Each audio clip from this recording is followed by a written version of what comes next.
لە ئەمریکا ناوکۆکی سەرۆک لەگەڵ کۆنگرێز لەسەر دیاریکردنی بودجەیەک بۆ دروستکردنی دیواری دابڕی نێوان ئەمریکا و مەکسیک بۆ هۆی داخستنی بەشێک لە فەرمانگەکانی حکومی. لا ئێستادا لە ئەمریکا سەدان هەزار فەرمانبەری حکومی و گرێبەست بێکار ماونەتەوە تا ئەو کاتێک قەیرانی بودجە لە نێوان دۆناڵد ترەمپی سەرۆک و کۆنگرێزدا چارەسەر دەبێت.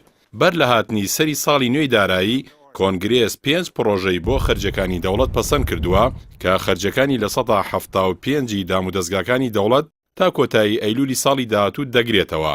وەزارەتی بەرگری و جەنگاوەرانی دێرین و وزە و پەروەردە و تەندروستی و گەشەپێدانی مرۆیی لەو دامەزراوانن بودجە و خەرجەکانیان پەسەند کراوە، بەڵام لە 125 کە خۆی لە بەشێک لە کارەکانی وەزارەتەکانی کشتتوکاڵ و نێوخۆ و دەرەوە و نیشتەجێکردن و ئاسایشی نێوخۆ و ژینگە و داد و گواستنەوەدا دەبینێتەوە کارەکانیان ڕاگیراوە.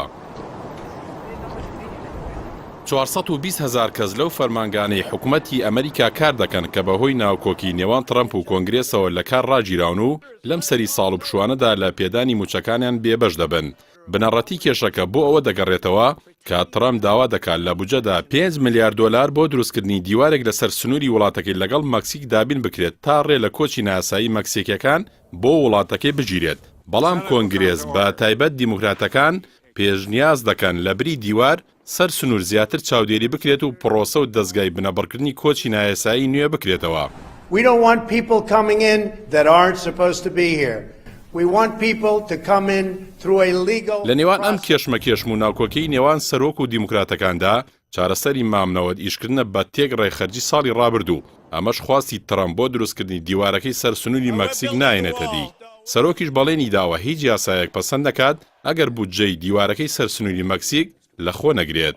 هۆکاری ئەوەی بۆچی هەموو ساڵێک ئەم کێشەیە دروست نابێت بۆ ئەوە دەگەڕێتەوە کۆماریەکان و دیموکراتەکان با شێوەیەکی کلاسیکی ساڵانە بە سازان یاساکانی خەرجی حکومی تێدەپەڕێنن. بەڵام ئەگەر لە هەندێک حاڵەتدا کۆماریەکان یان دیموکراتەکان لەسەر خاڵ و داواکاریەکانی خۆیان پێیان داگرت و با چارەسەری مامناوەند ڕازی نەبوون، لەو کاتەدا پرۆسەی داخستنی بەشێک لە فەرمانگە و دامەزراوەکانی دەوڵەت ڕوودەدات. بەشێک لە چاودێرانی دۆخەکە و شارەزانی بواری بودجەی حکومی پیان وایە ئەوەی ڕوودەدات بە سیاسیکردنی پرسی بودجە و پێویستە فشار لە کۆنگرێز بکرێت کە ڕێوشوێنەکانی ئامادەکردنی بودجە گۆڕانکاری تێدا بکرێت تا مەترسی لە کارخستنی کاری حکومی ڕوونەدات.